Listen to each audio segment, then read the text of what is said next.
Okay, Ted, it's almost 6 o'clock. What will you be doing at 6 o'clock tomorrow afternoon? This time, what will you be busy with? Great question. Take us through what you'll be busy with, your preparation, where will you be, what will you be doing, what will you be thinking, and so on. Wow. Well, right now we're at Camp 3. We've been stuck here for a day because of high winds. Tomorrow we climb up to Camp 4. It's called the South Col at 26,000 feet, 8,000 meters I think. And we should get there somewhere around 11 o'clock or 12 o'clock in the morning. And then we rest. We have to really calm down and eat, drink, and get as much rest as possible. And tomorrow night we make our summit bid. Around 9 o'clock we leave the South Col and climb all night long. And hopefully reach the summit sometime 6 o'clock in the morning or so. We climb on oxygen. We rest tomorrow on oxygen, and tonight we also will rest on oxygen at a very low rate, between two of us, 1 liter per minute. How I be feeling right now? I'm feeling excited, I'm feeling strong, I'm feeling like I'm going to pull this off. It's been a long haul, 2 months, acclimatizing, coming up this mountain 2 times, 2 rotations, climbing Lhotse. I'm going to be very nervous, probably. I'm going to be full of anticipation. I'm going to be very excited. I'm going to be very full of a lot of emotions, probably. But right now I'm in control, I think, and I'm being filmed by Louis. What has been the hardest part for you so far, from when we started through to where we are now, the day prior to our summit bid? What's been the toughest part for you? 2 months is a long time. You spend on a mountain.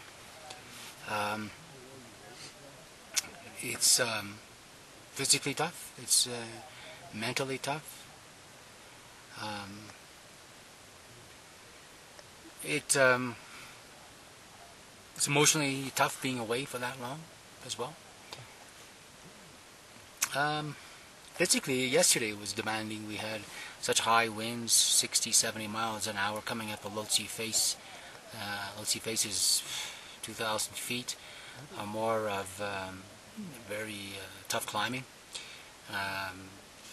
Very sharp slope. And with the winds, it was demanding. I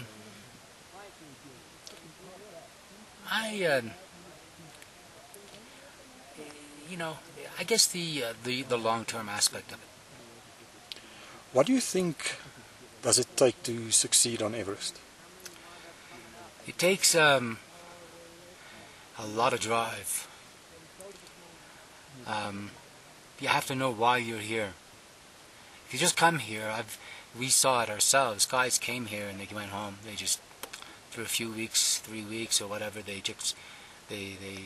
went home. Got sick. They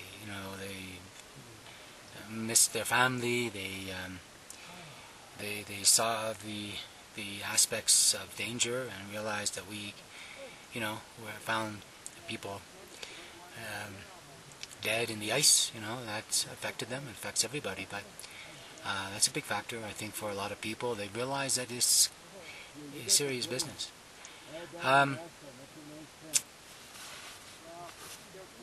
I came here 40 years ago, and that was an aspect for me in my mind. I've been thinking about coming back for a long time. Not really seriously thinking, but just it was in the back of my mind, and finally this year I took the decision to do it. I've been climbing other mountains, and there's no other mountain bigger than this one. That's my reasoning. And I just needed to test myself against what was the hardest and highest mountain in the world. I don't know. It doesn't make sense to everybody, but it may seem to somehow make sense to me. And what does success mean on Everest for you? Well, there you go. That's a really great question. On Everest, even I think if you fail and you gave it your best shot, it would be good enough. That would be success. And there's so much emotion tied up with all the demands on you in this mountain for 2 months. I mean, I'm probably showing the emotion right now in my talk discussion. You know, you want to make it so much. You want to make it so bad. You put up with so much. But in the end, you realize weather can shut you down, or you can just not be strong enough. And being here is good enough and giving it your best shot. Yeah, I would say. Ted, you have your Dare to Reach, I think is your passion. How does Everest fit into your Dare to Reach, your passion about being bold and courageous? How does it fit into all of those things? Yeah. Well, Dare to Reach is about pushing your limits, going out of your comfort zone. It's about finding out who you are.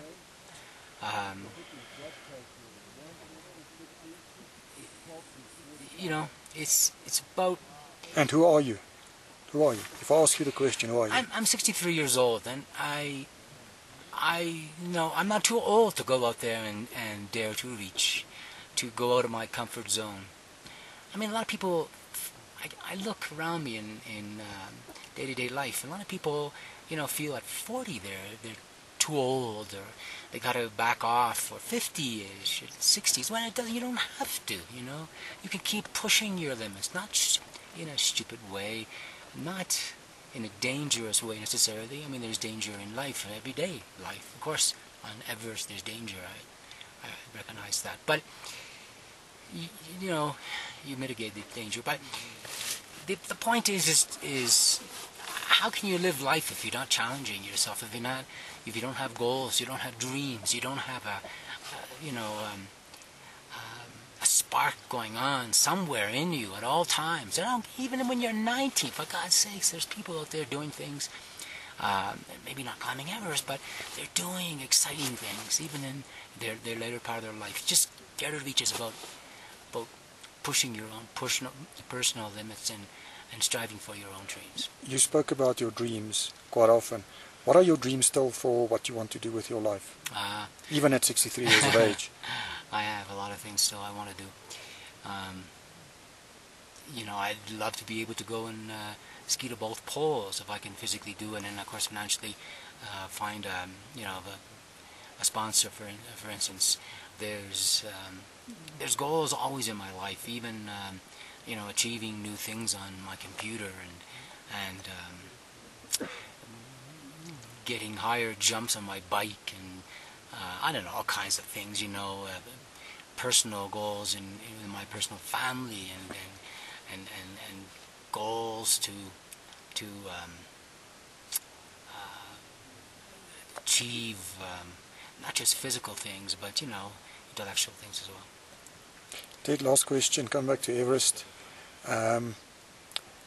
What is the biggest thing for you about Everest? What's been the biggest experience, the most impactful emotional experience for you in the last 60 days? What has been that one thing that when you went to your tent at any camp, base camp, camp 1, 2 or 3, what is that one thing that you went to bed with and you thought about, wow, today I've become a better person, today I've grown, and today I've had an experience that I never anticipated? What's been the biggest thing for you? Yeah, to reach to reach inside and to realize that you started something, and you got to see it through.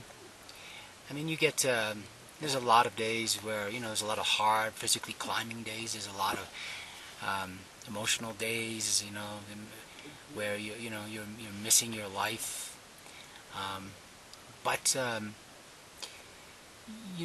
that it's all short term really, and you need to I need to answer to myself, and my answer is to do the absolute best I can on this mountain. Like I said before, if I reach the summit, if I don't, but at least I will have given it my best damn shot.